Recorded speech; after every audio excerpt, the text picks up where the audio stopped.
This is the Lone Crater YouTube. We hope this video helps. You begin by opening Outlook and composing your message. Place the cursor where the link will go. Once done, decide whether you want to paste a raw URL, hide it behind display text, or link to a cloud file.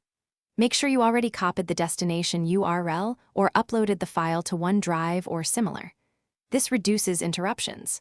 Now, move to the Insert options on the ribbon. You'll be ready to create a clean, professional link. You now insert the link. Use Insert then Link or press Ctrl+K for speed. Paste the URL into the address field and edit the display text so the recipient sees a meaningful label rather than a long URL. If you're linking a cloud file, first use OneDrive or SharePoint's Share Copy link, then paste that shared link here. Once inserted, preview the link by right-clicking and choosing Open Hyperlink. This confirms the destination is correct and safe. Finish by sending a quick test message to yourself. This ensures the link works on desktop and mobile.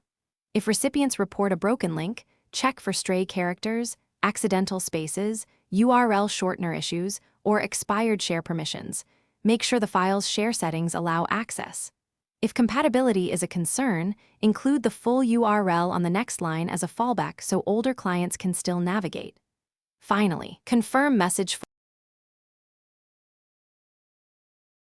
Thanks for watching. Consider subscribing if we helped you.